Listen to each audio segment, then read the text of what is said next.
Gênesis 3, irmãos, versículos 1 ao 7. Versículos 1 ao 7. Mas a serpente, mais sagaz que todos os animais selváticos que o Senhor Deus tinha feito, disse à mulher: é assim que Deus disse: não comereis de toda árvore do jardim? Respondeu-lhe a mulher: do fruto das árvores do jardim podemos comer, mas do fruto da árvore que está no meio do jardim, disse Deus: dele não comereis, nem tocareis nele, para que não morrais. Então a serpente disse à mulher: é certo que não morrereis, porque Deus sabe que no dia em que dele comerdes, se vos abrirão os olhos, e como Deus sereis conhecedores do bem e do mal. Vendo a mulher que a árvore era boa para se comer, agradável aos olhos, e árvore desejável para dar entendimento, tomou-lhe do fruto e comeu, e deu também ao marido, e ele comeu. Abriram-se então os olhos de ambos, e percebendo que estavam nus, cozeram folhas de figueira e fizeram cintas para si. Até aqui, meus irmãos, oremos mais uma vez. Senhor Deus, a tua palavra foi lida e agora será pregada ao coração dos teus filhos. Como teu servo assim clamou, Senhor, assim suplicou a ti, faze aos nossos corações, para o louvor da tua glória, em Cristo Jesus. Assim te oramos, Senhor, mais uma vez. Amém.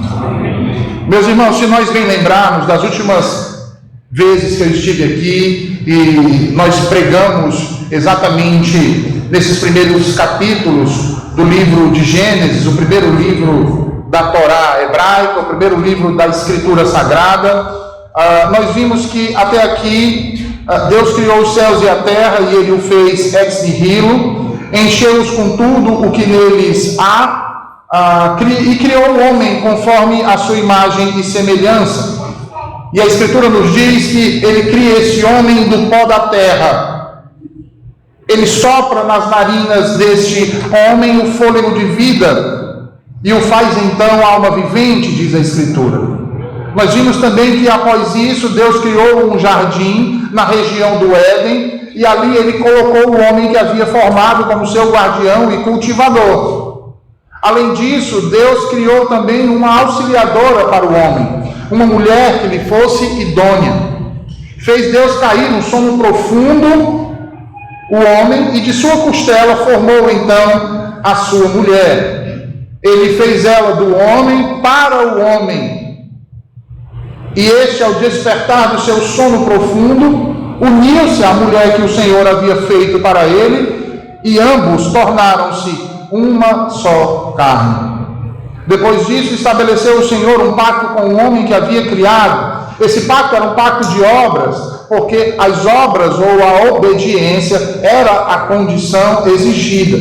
E vocês devem lembrar que a obediência ou o dever que Deus exigiu do homem estava implícito na ordem que dera lá em Gênesis 2,17 para não comer do fruto proibido. A penalidade pela infração ou quebra dessa aliança era, portanto, a morte. Já o contrário disso, ou seja, a fidelidade e a perseverança na obediência, seria a recompensa com a vida. Por isso, essa aliança também é chamada de pacto de vida, porque a vida foi prometida ao homem como recompensa de sua obediência. Assim o Senhor Deus então abençoou ao homem e à mulher e ordenou a eles: sede fecundos, multiplicai-vos, enchei a terra, sujeitai-a, dominai sobre os peixes do mar, sobre as aves dos céus e sobre todo o animal que rasteja sobre a terra. Assim o homem deveria refletir a imagem do qual fora criado para ser o seu vice-regente na terra. O lugar onde este homem criado foi designado a viver e governar. Portanto, eles, homem e mulher, deveriam ampliar a pequena área habitável do jardim, transformando a caótica região exterior em um território acolhedor, belíssimo, como era assim um jardim. E dessa forma o homem glorificaria o seu Criador em toda a terra, por meio da sua descendência, gerada à sua imagem, que por implicação era a imagem também do seu Criador. e habitaria no mundo, refletindo assim a luz de sua presença, a luz da presença de Deus, principalmente por meio da sua fidelidade pactual, cumprindo obedientemente os mandatos de Deus. E era plenamente capaz de fazer isso. Ao homem foi dado, nós podemos dizer assim, todas as ferramentas que ele precisava para cumprir com cada uma dessas coisas com as quais o Senhor o havia ordenado cumprir. E vejam, meus irmãos, que o homem, em seu estado de retidão, estava, portanto, completamente habilitado para cumprir eficazmente tudo que Deus havia ordenado. Primeiro, havia luz em seu entendimento. Segundo, havia santidade na sua vontade, na sua disposição. E terceiro, havia retidão em seus afetos. Havia luz de entendimento, santidade na sua vontade, retidão nos seus afetos. Vejam, irmãos, havia aqui uma harmonia tal entre todas as suas faculdades, que seus membros cediam às suas afeições, a sua vontade, e a sua vontade, a sua razão, e a sua razão dedicada e submissa às leis de Deus. E que estado de perfeição! Que estado glorioso! Que estado maravilhoso! No entanto, homem e mulher falham naquilo para o qual foram criados e comissionados por Deus. E por que eles falham? Porque não guardaram o jardim. O homem não sujeitou a criação. O homem não exerceu o seu domínio sobre a terra. Antes agiu com displicência, sujeitou-se a ela, e por ela foi dominado. A pergunta então que surge diante disso, meus irmãos, é: como ele foi displicente? Como ele se sujeitou a ela? Como ele foi dominado por ela? E o texto que nós lemos ainda há pouco nos mostra como eles decaíram de tamanho estado de perfeição. E eu peço que você volte um pouco mais e veja aí novamente o que dizem os versículos 1 a 3. Mas a serpente, mais sagaz que todos os animais selváticos que o Senhor Deus tinha feito, disse à mulher: é assim que Deus disse: não comereis de toda árvore do jardim. Versículo 2: respondeu-lhe a mulher: do fruto das árvores do jardim podemos comer, mas do fruto da árvore que está no meio do jardim, disse Deus: dele não comereis, nem tocareis nele, para que não morrais. Notem que nós temos aqui no capítulo 3 um cenário diferente daquele cenário que foi descrito lá no capítulo número 2. Mas isso não que diz respeito, meus irmãos, ao lugar em si. Ambos estão ainda no jardim que Deus havia criado, portanto, no jardim de Deus, no jardim do Éden. A mudança que acontece aqui é quanto ao estado que eles outrora se encontravam e o estado que eles se encontram agora. Por quê? Porque o estado anterior a essa conversa da mulher com a serpente era um estado de deleite, era um estado de encantamento, era um estado de despertar do sono profundo, era um estado de alegria plena. Mas agora esse lugar se tornou um estado de provação. E aqui eu quero chamar a atenção de vocês para a diferença que há entre provação e tentação. Porque sob o ponto de vista de Deus, o homem foi provado. E quando nós falamos de provação, nós devemos sempre nos lembrar que toda provação serve para aperfeiçoamento. Toda tentação é por parte do diabo. E tentação não serve para tornar algo bom melhor ainda, mas para fazer decair desse estado bom para um estado inferior. Então, toda tentação visa não o crescimento, mas a destruição, a queda. E é necessário nós mantermos essa distinção, meus irmãos, exatamente para não sermos levados, de um modo até lógico, Mas nem tudo que tem lógica é verdade. Atribuirmos a Deus a autoria do pecado. Ou dizer que Deus propositalmente tentou Adão e Eva, que os colocou justamente ali para que eles caíssem. O que estaria em contradição com o que Tiago diz, pois Deus a ninguém tenta. Contudo, é importante lembrar que a provação, meus irmãos, é parte integral do plano divino com relação à humanidade. E neste caso, Adão e Eva, o tentador foi a serpente e não o Senhor. Surge então uma outra questão: que serpente é essa? Ora, a princípio, olha aí para o texto, a princípio o autor descreve essa serpente como sendo um dos animais selváticos que foram criados por Deus. Ele não diz diretamente Satanás possuindo a serpente, ele não diz. A princípio, ele trata a serpente como um dos animais que Deus havia criado. Isso aqui é importante de ser ressaltado, pois a menção que Moisés faz aqui a esse animal não é alegórica, mas literal. E por ser literal, o autor não descreve imediatamente e explicitamente como sendo Satanás. Ao contrário, antes ele reitera a sua condição como sendo um animal selvático. No entanto, está implícito, meus irmãos, que não se tratava apenas de um simples animal selvático. Aí talvez você pergunte, mas pastor, você está vendo isso de onde? Ora, da relação atípica que se estabelece a partir disso. E que relação atípica é essa? Um animal selvático falar com um ser criado à imagem e semelhança de Deus.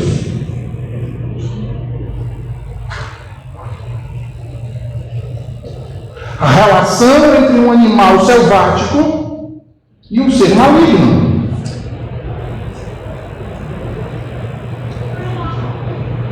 Veja, Moisés ressalta aqui no texto duas características importantíssimas. Há características comuns a esse animal, a serpente, e ao próprio diabo. E que característica é essa? A sagacidade. A sagacidade. Em segundo lugar, o diálogo que esse animal estabelece com a mulher. Veja o que diz a Escritura: mas a serpente, mais sagaz que todos os animais selváticos que o Senhor Deus tinha feito, disse à mulher: animais não falam, irmãos. Animais não foram criados para se comunicar com os seres humanos através de um diálogo racional. Eles não têm razão. A palavra utilizada aqui para sagaz aponta para um ser astuto, um ser capacitado para enganar. E se você prestar atenção, é exatamente isso que as serpentes são. A pele delas é uma pele multifacetada em cores, exatamente para ela ter como se camuflar entre as folhas, ou entre as rochas, ou entre as árvores. E que se você olhar, você não percebe a presença dela ali, não é verdade? E ela faz isso tanto para se defender de predadores maiores, o animal eu estou falando, como também para cercear as suas vítimas.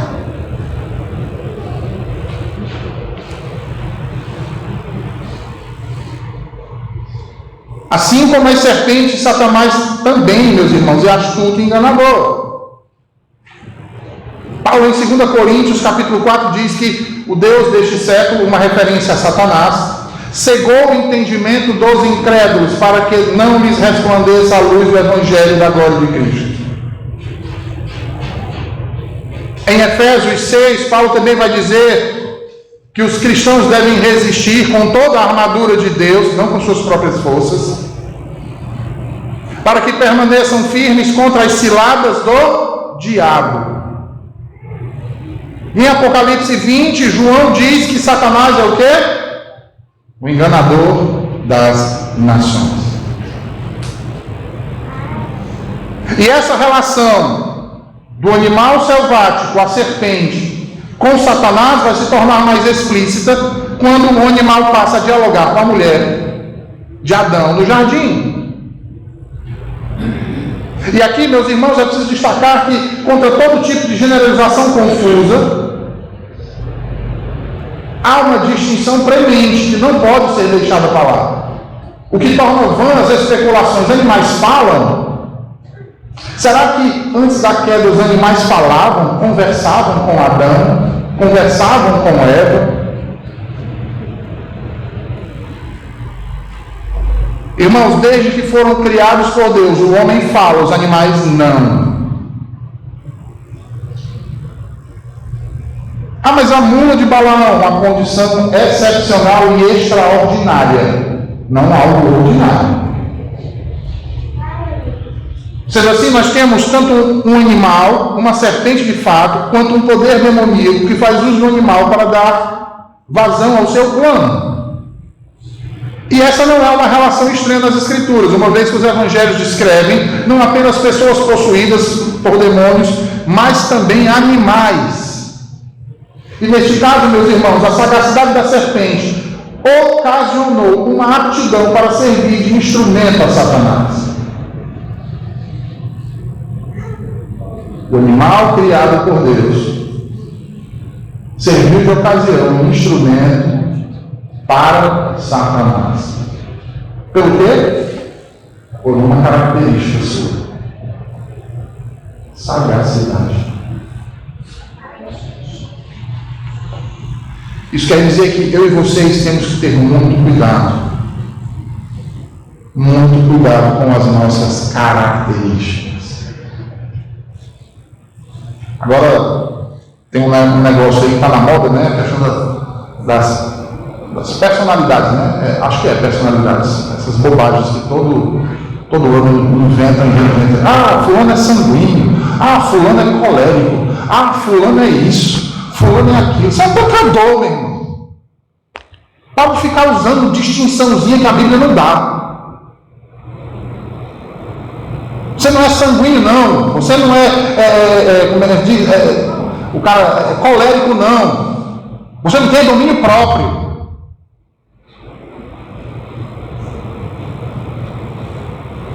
Fica tentando dar justificativa. Para com isso. Seu problema é pecado. Sem imagem e semelhança de Deus. E é o pecado que faz isso em você. Você precisa de arrependimento. Você precisa de confissão. Você precisa do Espírito Santo de Deus habitando em você para lhe dar domínio próprio.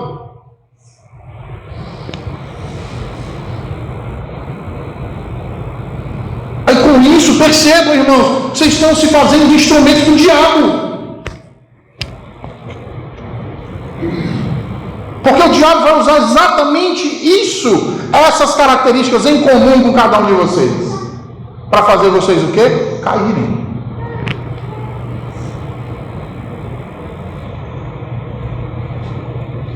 E sendo assim, Satanás possui a serpente, adentra no jardim do Éden e tenta a mulher que Deus havia feito para Adão. Como ele tenta Eva? E observem o diálogo da serpente. Ele diz: é assim que Deus disse: não comereis de toda a árvore do jardim.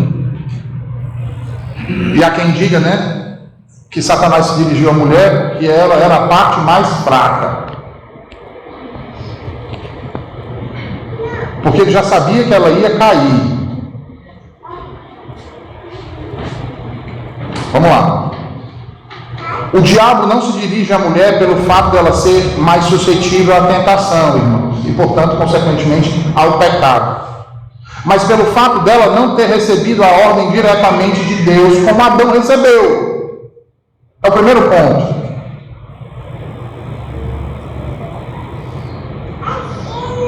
E aqui vai nos revelar alguns problemas. Pastor, mas ela recebeu. Não, ela não recebeu. Observem aí, vamos lá para o capítulo 2. Capítulo 2 de Gênesis, por favor. Capítulo 2 de Gênesis. Versículos 16 e 17. A mulher ainda não havia sido criada. E o Senhor Deus lhe deu esta ordem: de toda árvore do jardim comerás livremente, mas da árvore do conhecimento do bem e do mal não comerás, porque no dia em que dela comeres, certamente morrerás. Ele está dizendo isso para quem? Para Adão. A mulher só vai ser criada depois, o homem só vai adormecer depois, só vai ser retirado da costela dele depois. Isso nos revela duas coisas, irmãos. Era papel dele ensinar a sua mulher. Ensinaram o quê? A amar e temer ao Senhor, a ter o Senhor como seu único Deus, vivo e verdadeiro. Era o papel do homem, designado a ele ser um sacerdote, não apenas do jardim, nós já tratamos disso, o jardim é um jardim-templo, mas ser um sacerdote da sua casa, guiando a sua mulher nos caminhos do Senhor.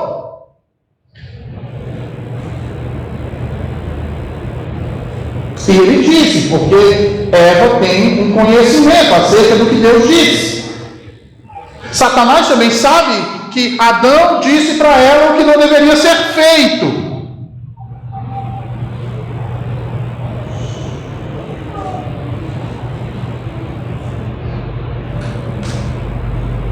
Mas o que Satanás faz?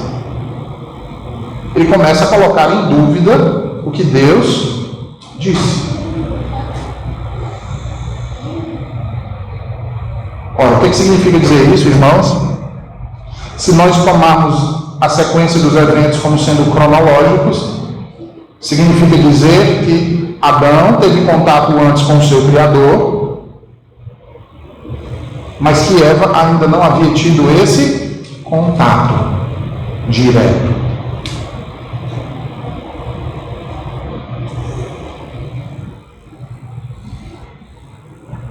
Então, o que acontece?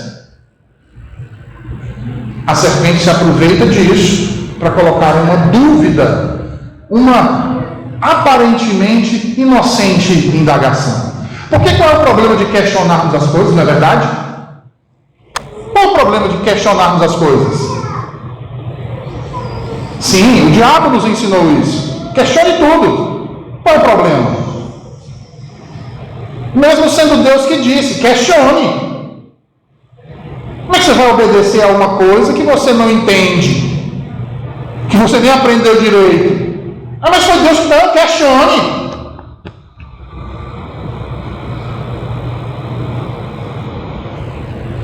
E aí, vejam aí, o que acontece? Ela coloca em dúvida. Isso fica claro na aparentemente inocente indagação. É assim que Deus disse? Nota que a serpente faz com que a mulher passe a questionar o que aprendeu, o que havia ouvido de seu marido, se havia entendido corretamente o que Deus havia ordenado.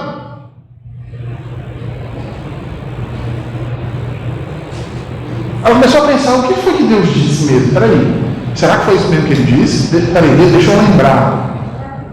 O que foi que Adão me disse?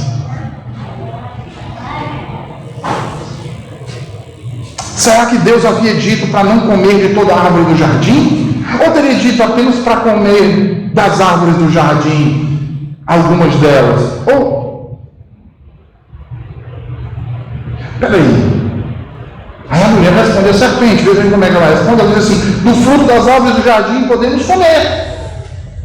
Mas do fruto da árvore que está no meio do jardim, disse Deus, dele não comereis, nem tocareis nele, para que não morrais.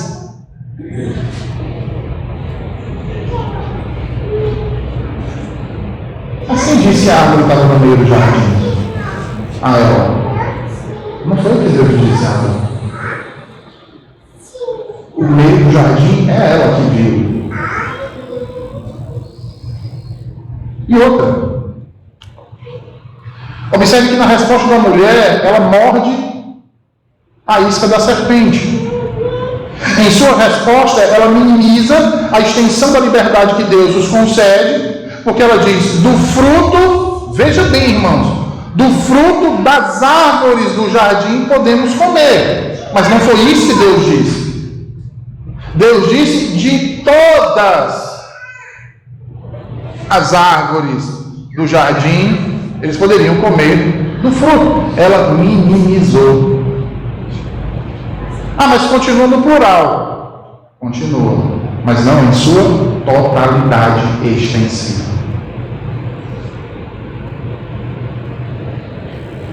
Confusa então pelo questionamento da serpente, veja o que ela faz. Aquilo que é abençoador e que é maravilhoso, ela diminui. Mas aquilo que é ruim, ou seja, aquilo não é nem que é ruim, que é limitado, ela maximiza. Veja aí, ela diz assim: mas do fruto da árvore que está no meio do jardim, disse Deus, dele não comereis. Deus disse isso para não comer. Mas ela acrescenta mais uma limitação: nem tocareis nele, para que não morrais. Entende? Deus deu uma proibição: não comer. Ela amplia a proibição, colocando duas: não comerá e nem tocará. E no seu coração, meus irmãos, através dessa resposta, nós já podemos perceber uma indignação, cogitando então uma possibilidade de que a restrição de Deus sobre ela era severa demais. E ao perceber isso, então, a serpente dá o segundo e fatal passo em sua obra maligna de tentação. Ela faz com que a mulher passe a desacreditar na palavra de Deus, ao responder dizendo: é certo que não morrereis.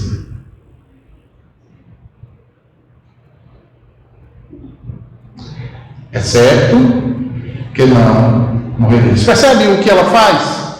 Ela coloca em desordem aquilo que Deus colocou em ordem. De todas as árvores do jardim vocês vão poder comer, mas da árvore do conhecimento do bem e do mal, dela não comerás, porque senão vocês vão morrer. Mas o que ela faz? Ela põe em desordem.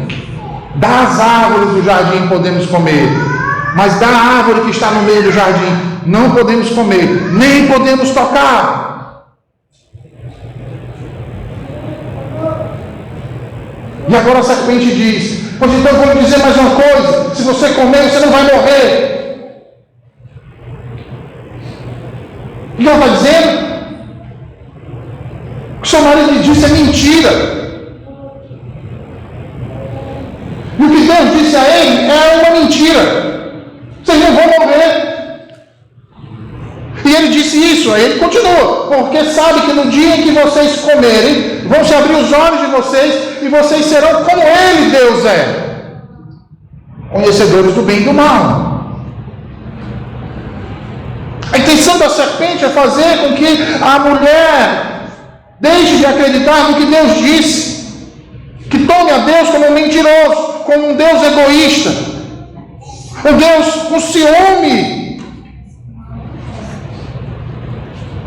quando os proíbe de comer do fruto que traz conhecimento. E agora, depois de minimizar os privilégios que foram concedidos a ela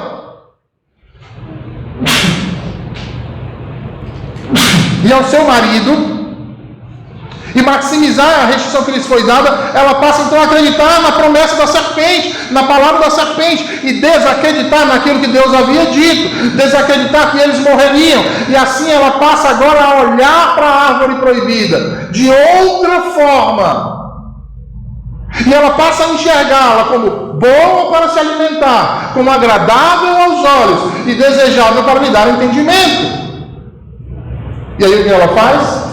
Ela toma do fruto, come, dá ao seu marido e ele também come. Vejam aí os versículos 6 e 7, diz: vendo a mulher que a árvore era boa para se comer, agradável aos olhos e árvore desejável para dar entendimento, tomou-lhe do fruto e comeu, e deu também ao marido e ele comeu. Abriram-se então os olhos de ambos e, percebendo que estavam nus, cozeram folhas de figueira e fizeram cintas para si.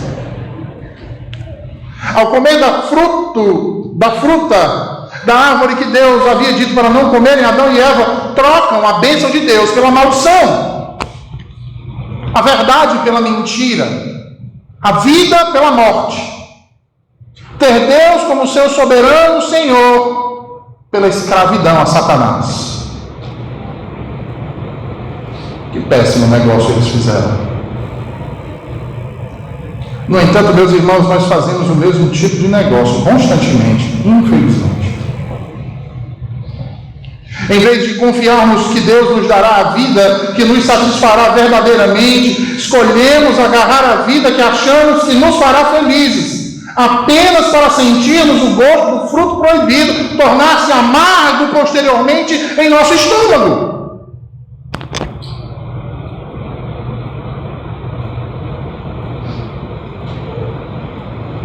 Já perceberam isso, irmãos?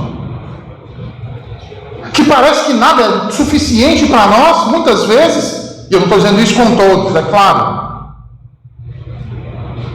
A gente sempre quer ter mais. A gente vive em descontentamento, muitos de nós.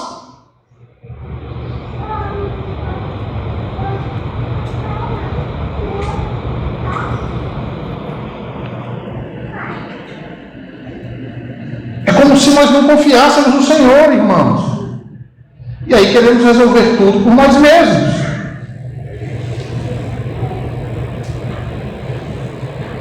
E vejam, irmãos, não é apenas porque Adão e Eva comeram daquela árvore que eu e você não temos a vida pela qual ansiamos.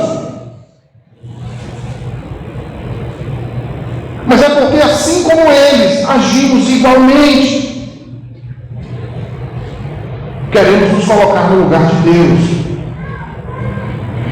determinando para nós mesmos o que é bom e o que é mal, ainda que Deus esteja dizendo isso é mal, e você não deve fazer isso, não faça isso é pecado, a gente está dizendo, não, mas eu vou fazer, é só dessa vez, não é mal não, serve, eu sei, eu já fiz, isso é bom.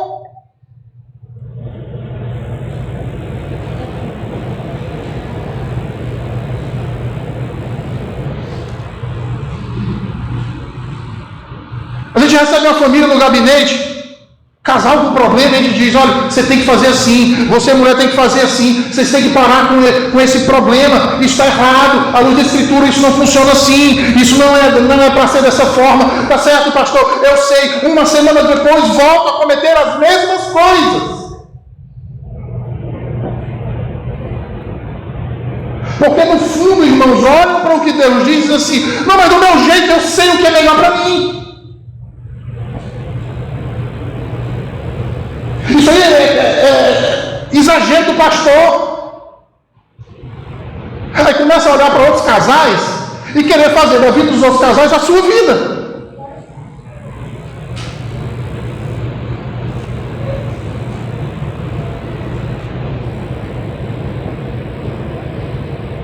E projetar no seu marido, na sua esposa, a imagem de um outro.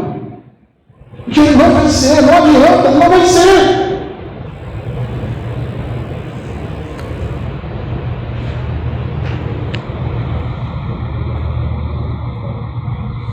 Não adianta você ser casado com o Antônio Ferreira da Costa e querer que ele se torne um John Wayne. Não adianta.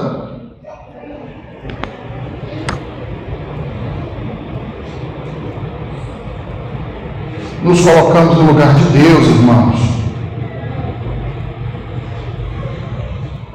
Determinando para nós mesmos o que é bom e o que é mal. Vejam, nós guardamos rancor de outras pessoas. Sabe o que isso quer dizer? Que nós nos consideramos suficientes para determinar quem merece ou não o nosso perdão. Olha que absurdo. Já imaginou se Deus fizesse isso?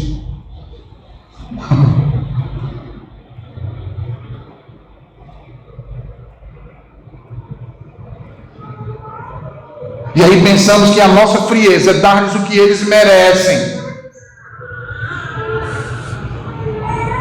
Já imaginou se Deus fizesse isso conosco? Ora, se nós injustos, pecadores, queremos retribuir o mal aos outros, imagina Deus sendo santo.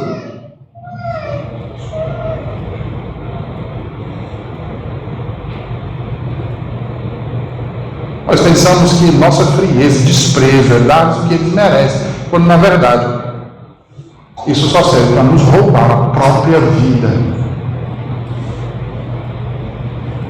Porque coração amargurado nenhum é feliz. Nem pode ser.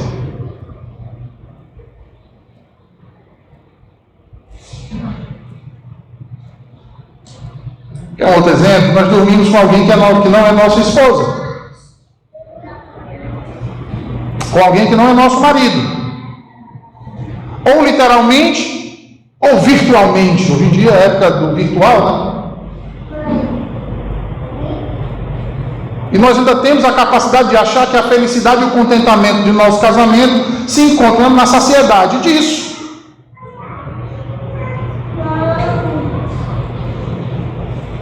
E isso serve apenas para nos mostrar que a intimidade ilícita não é capaz de satisfazer nada em Deus. Nenhuma dessas coisas é capaz de satisfazer em nada. Sabe por quê? Porque é desprovida da segurança, do compromisso permanente que Deus prescreveu. A desordem nenhuma traz contentamento, pelo contrário, traz caos.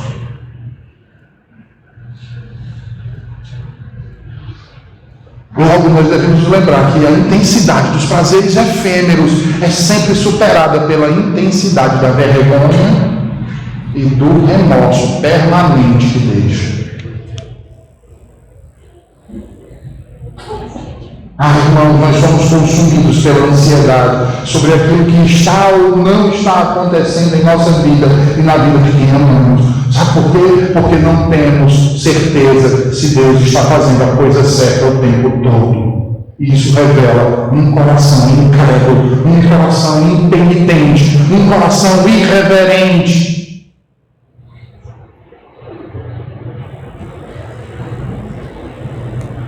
O fato é que essas e outras, tantas outras, meus irmãos, nos mostram que nós muitas vezes queremos nos colocar no lugar de Deus, determinando para nós mesmos o que consideramos ser bom ou mal.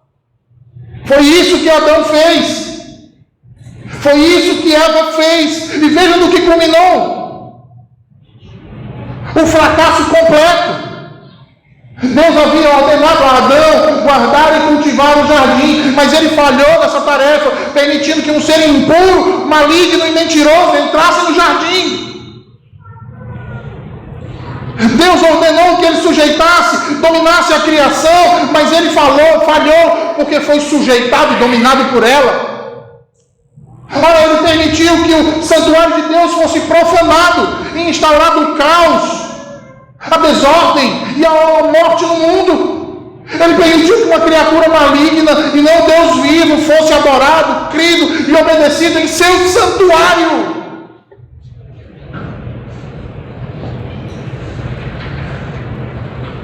E sabe como é o nome disso? Idolatria.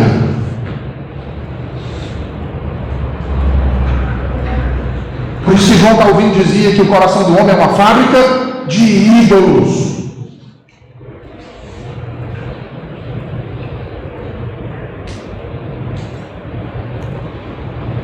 Por quê? Porque, como diz o Dr. Greg Bill, a idolatria é o ato de reverenciar qualquer coisa que não seja o próprio Deus. Qualquer coisa, irmãos, até coisas lícitas diante de Deus.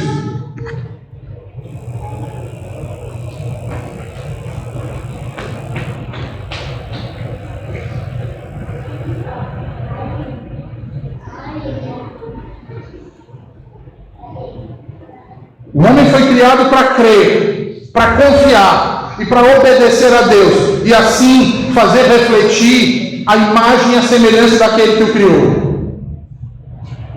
E quando nós fazemos isso, cremos, confiamos e obedecemos, é exatamente isso que nos tornamos propugnadores da imagem e semelhança daquele que adoramos. Mas quando adoramos um falso Deus, no que nos tornamos? A imagem daquilo que idolatramos. Enquanto nossos primeiros pais se mantiveram com Deus, eles permaneceram em estado de retidão, mas quando se afastaram dele, caíram. E assim eles perderam a justiça de sua vontade original, a santidade de seus afetos e a integridade de seus pensamentos. Por meio do quê? Da cobiça, do imediatismo e da idolatria.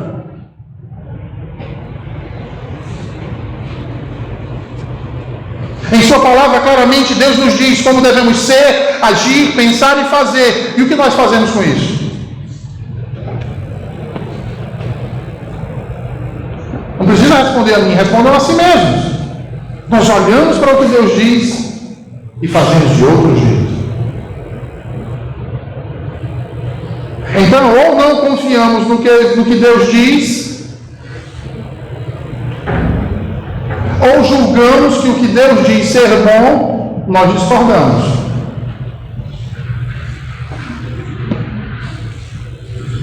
E assim nós decidimos fazer o que queremos, porque julgamos que do nosso jeito é melhor.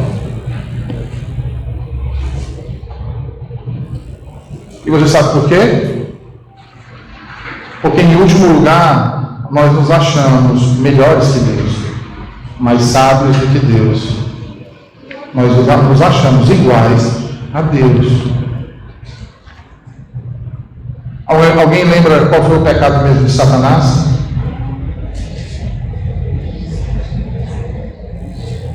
A mulher, através dos seus sentidos, através dos seus desejos, se dobra a uma palavra oposta à palavra de Deus na tentativa de querer ser Deus. E assim nasce a idolatria.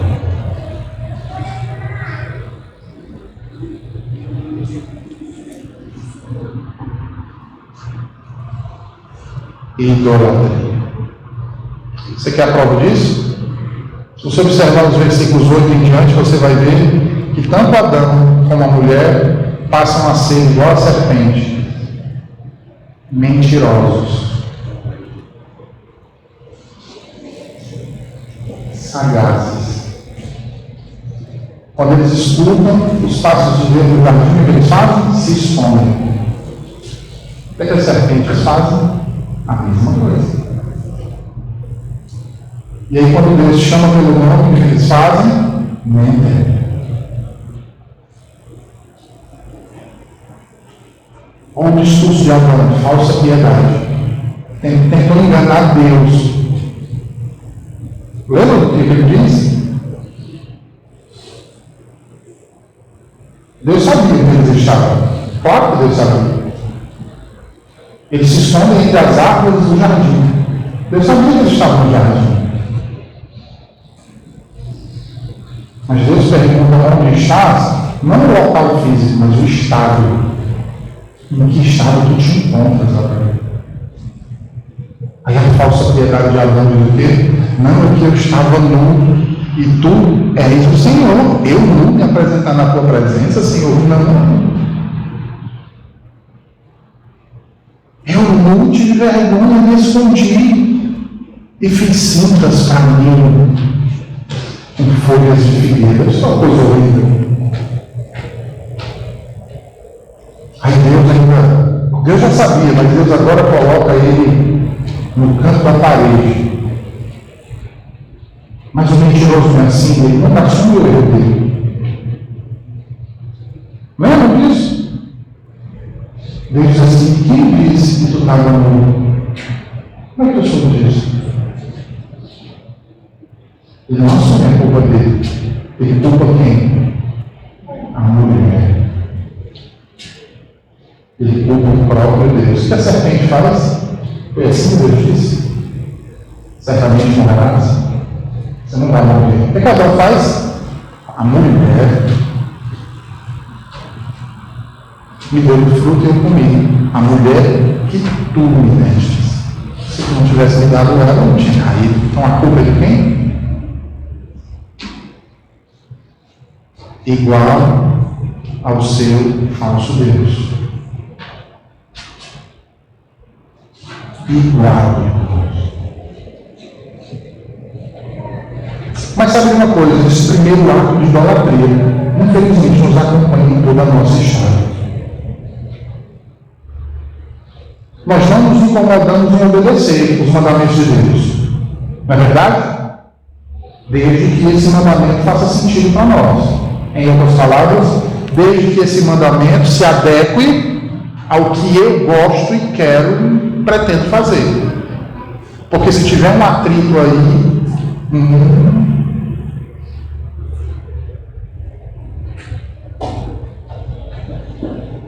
quantas vezes assim, olha, Deus disse para a gente fazer isso. Ah, não vou fazer não, porque eu não concordo com isso. Eu não vejo ninguém fazer.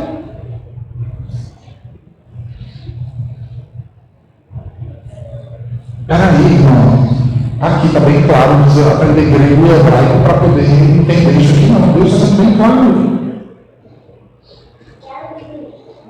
Ah, não, mas isso aí tem muitas posições diferentes. Em outras palavras, eu vou achar uma que eu continue no meu pecado, sem que ninguém bote o dedo na minha cara dizendo, está errado. Como a verdade é relativa, vai aparecer alguém que defende o mesmo que eu, e aí é com esse que eu vou seguir, que eu vou andar. E quem é esse? A velha serpente do diabo, Satanás.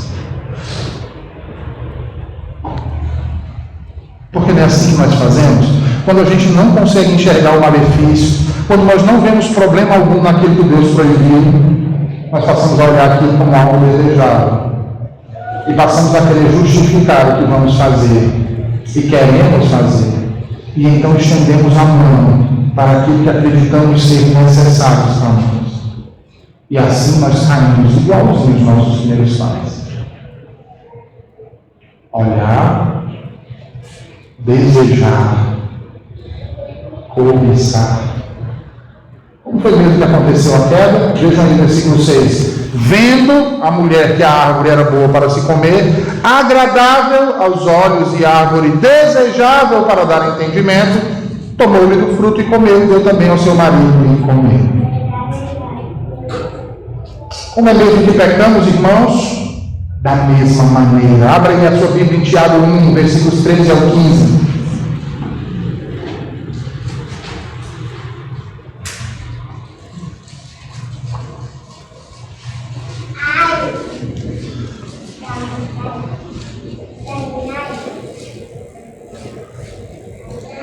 Tiago 1, 13 ao 15. Ninguém ao ser tentado diga, sou tentado por Deus, porque Deus não pode ser tentado pelo mal, e Ele mesmo a ninguém tenta.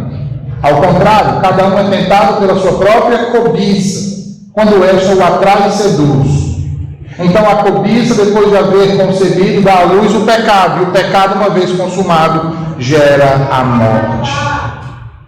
Então, meus irmãos, com a queda, agora o homem sofre as consequências. Ele perde o propósito, a tarefa, o rumo. Qual era a tarefa e o rumo? Guardar e cultivar o jardim. O homem perde a sua liberdade. Ele perde o acesso à árvore da vida. Lhe é vetado o acesso à árvore da vida.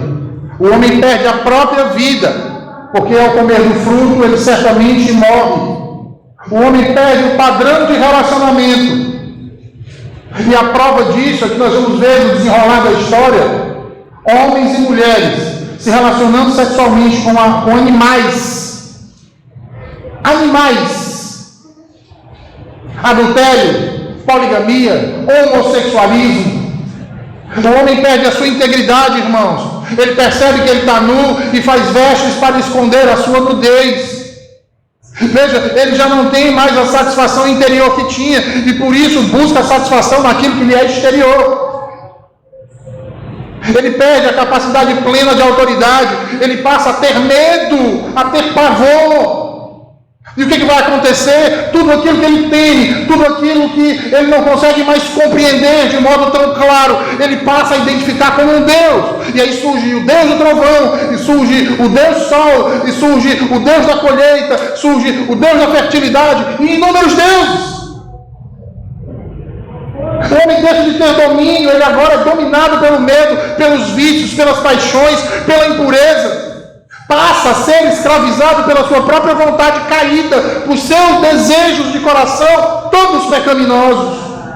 E é por causa desse medo que ele passa a ser dominado pela criação. E passa a adorar tudo que ele julga superior a si mesmo. adorar tudo aquilo que ele não compreende. Ora, então vem a pergunta, mas comer do fruto não deveria trazer conhecimento? O único conhecimento que trouxe a eles foi o contraste com aquilo que possuía de bom e aquilo que era mal. E isso, ao invés de lhe trazer entendimento, lhe causou confusão. A queda trouxe consequências terríveis, irmãos. O homem perdeu a sua identidade, seu significado com a queda. Vejam até hoje, quantos não já tentaram contra a própria vida, simplesmente porque não entendem o sentido da vida, não entendem a razão da sua existência, não veem propósito no que fazem. Fruto da queda, irmãos. Adão agora pensa: o que seria de mim? O que lhe aguardava no fim do caminho? E ele treme, porque ele sabia ainda o que lhe aguardava no fim do caminho, como todos os homens sabem o que nos aguarda no fim do caminho: a morte. A morte, irmãos, é o que nos aguarda. E todos temem e tremem diante dela, principalmente os ímpios. Esses são os que mais temem e tremem. O de Allen, certa vez, disse acerca da morte: não que eu tenha medo de morrer, apenas não quero estar lá quando isso acontecer. Ora, logo, a menos que nos arrependamos, irmãos, isso é o que nos aguarda: um estado de morte, e morte eterna. Porque é isso que o pecado produz. É isso o que faz a idolatria. O pecado é sempre um imprudente e tolo. Ele nunca faz sentido à luz do dia. E ele sempre subtrai de nossas vidas em vez de acrescentar valor. Ele sempre destrói em vez de criar. A queda, como diz o apóstolo Paulo, destituiu o homem da glória de Deus. Já não há mais vida em nós mesmos. E por isso nos tornamos mortos em nossos delitos e pecados. A boa nova é porque Deus, em sua graça, não nos deixou entregue à própria sorte. Antes prometeu um que viria da descendência da mulher para esmagar a cabeça da serpente. E mesmo que tenha sido fechado o caminho para a árvore da vida, por culpa de nossos primeiros pais, através deste descendente da mulher que viria, o caminho seria reaberto. Não o mesmo caminho de nossos pais, mas um outro caminho, um vivo caminho. Um caminho dessa vez que não depende da nossa obediência, mas dependeu única e exclusivamente da obediência daquele que veio, a saber, Jesus Cristo, o justo, o Filho de Deus vivo, nosso Senhor e Salvador.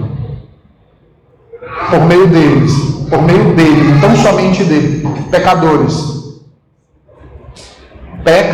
como nós, podem alcançar novamente a vida, tendo acesso ao aperfeiçoamento, ao comer do fruto que fora vedado aos nossos primeiros pais, não no conhecimento do bem e do mal, mas daquele que garantiria um estado superior de existência, um estado de vida eterna na presença do Deus eterno. É através do segundo Adão, irmãos, que somos levados de volta às águas vivas, que nos restituem a vida e nos refaz a imagem que foi quebrada pelo pecado. Mas a imagem que nos é refeita agora é a do Filho de Deus, o varão perfeito, Cristo Jesus, nosso Senhor. Nele, irmãos, certamente somos sarados, limpos e vivificados. A Ele, portanto, a honra, a glória e o louvor pelos séculos dos séculos. Amém. Amém. Vamos orar. Senhor Deus bendito, nós Te louvamos pela tua palavra nessa manhã. Obrigado aos nossos corações. Obrigado, Senhor, por nos lembrar como caíram nossos primeiros pais. E como assim temos repetido o mesmo caminho de transgressão, Senhor, para nos fazer arrepender, ó Deus, e trilhar pelo novo e vivo caminho que tu nos legaste, através do teu Filho, teu único Filho, nosso Senhor Jesus. Que através dele, Senhor, encontremos a paz que tanto buscamos, encontremos o contentamento que tanto procuramos, para descansar em ti e desfrutar das bênçãos da tua nova aliança. Em Cristo Jesus, nós assim te oramos. Amém.